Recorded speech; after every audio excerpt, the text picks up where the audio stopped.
Hello, Colin Hung here for Healthcare IT Today, and I am here at RSNA 24 in Chicago, Illinois, just in front of the Qure.ai booth.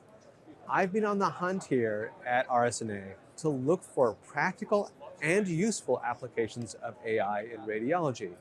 And when I found out that Qure.ai has a number of FDA approvals for their AI technology, well, I just had to come over and learn more.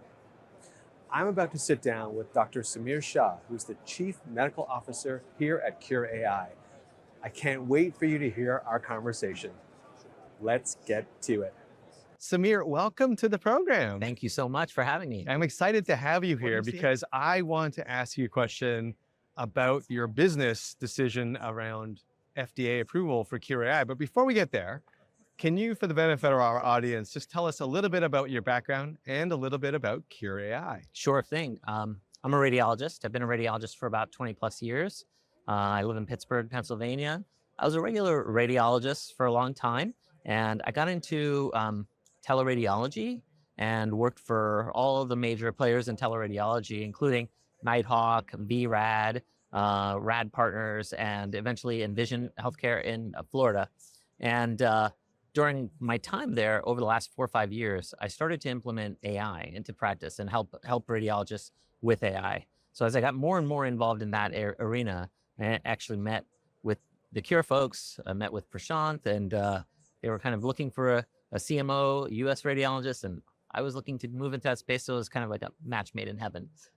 It really worked out because Qure was actually the size, scale, and the history of being a really full-formed AI group that could really, come into the U.S. right away. It kind of leads into your, thoughts about the FDA. Yeah, and so what does Qure.ai's platform do? Like, what kind of AI? Is it more around the actual imaging? Is it workflow? Is it all of that? We're really centered about, we can do a lot of things because we're large, but we really center about computer vision. So we're looking at the images. We kind of became the expert or the most common AI used in plain films. That's kind of became our niche. And so people know us as the plain film AI group. Okay. We do CT. We do really have started to focus, especially in the US, on lung cancer because we started to find lung nodules on X-ray. And then we developed a CT product that identifies and measures and does those things on CT so that they can help speed radiologists up. Gotcha. Thank you for that explanation. Sure. So Qure.ai has sought FDA approval for its AI. So I got to ask, why was that important for Qure.ai to do that? It was really important. I think that Qure has been around for a long time. We actually started in 2016 when a lot of the major big AI companies did start. I think for the US, the US is ahead of the world in so many ways, but not necessarily with the FDA. It causes us to be a little bit behind in implementation. For example, in Europe, we can use almost 40 algorithms for our chest x-rays. Here in the US, we have 6 FDA-cleared algorithms, and we have the most cleared algorithms of any group for x-ray.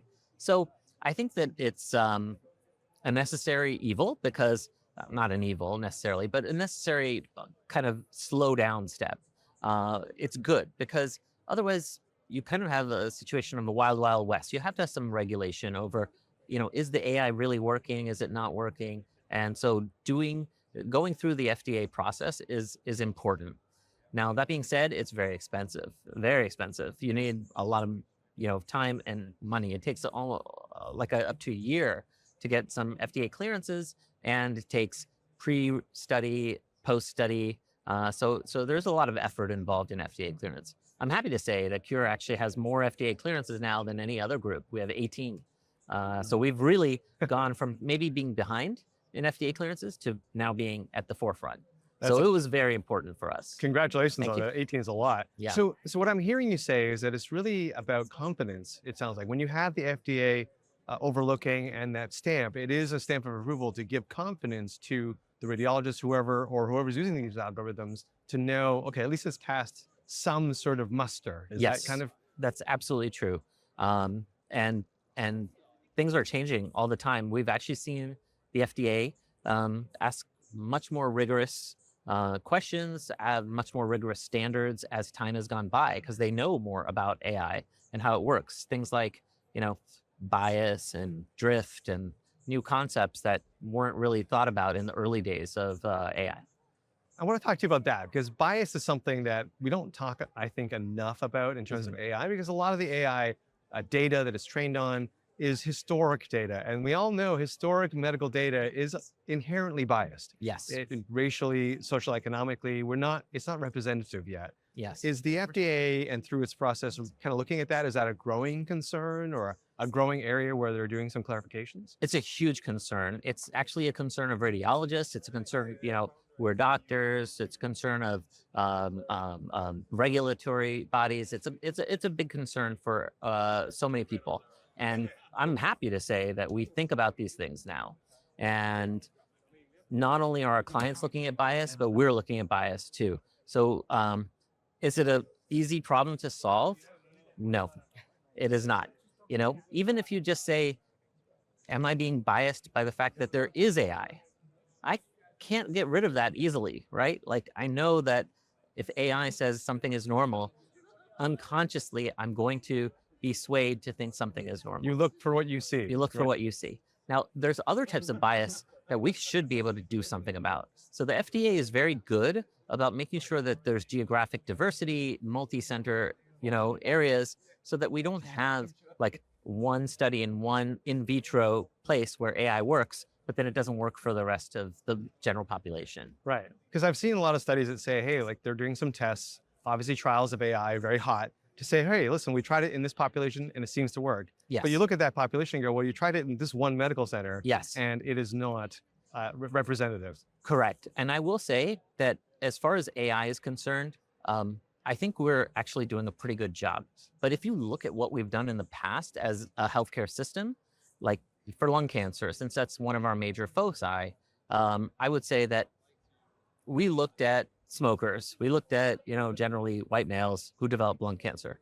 Right now, Asian females who haven't smoked is one of the highest growing areas of lung cancer. And lung cancer is the deadliest cancer, not only in the world, but in the US. So there's more deaths on a year-to-year basis from lung cancer than there is breast cancer, plus colon cancer, plus prostate cancer combined. So this is not like a gender thing or anything. We're just seeing too many deaths. So that's kind of why I'm really happy that we're focusing on lung cancer. And that is an equitable type of solution that we're bringing to the markets. Now, you mentioned that it's kind of expensive to go through the FDA process. In a way, that's also sort of natural selection. You have to have a certain size, a certain maturity of a company in order to push this through FDA. Yes. Is that a good thing? It is a good thing. I'm definitely, one for competition, right? Like, and certainly we kind of live in an area where big tech, maybe they have too much influence, right? So I always am for democratization of AI. And I think that, one of the things you're going to see is that a mom and pop organization, they have an opportunity to develop an algorithm with really, really ingenious, great creative coding that might rival some of the big institutions. But one good thing is that FDA clearance is getting cheaper, first of all. Secondly, you do see big AI companies look at these mom and pop organizations and say, hey, let's, maybe you can join us so that you can develop size and scale. What's next for Qure.ai? What else are you working on? We're working on a lot of things. We're really, pushing forward in the US, definitely focusing on lung cancer, but we have so many additional clearances coming in the area, where our expertise is, which is plain film. So we're going to be looking at, how to distinguish normal from abnormal chest x-rays. And we're going to be looking at fracture detection in 15 different extremities. Those are our next clearances on the pipeline, but we have even more coming. Large vessel occlusion in the brain and FDA clearances for pulmonary embolism too. Wow. Well, Samir, you've shared a lot of great information with us. Where can people go to learn more about Qure.ai? Easy. Qure.ai. That'll lead you to our US website if you're in the US, and if you're global, it leads you to their, the appropriate website. So it's very easy. I like the name Qure.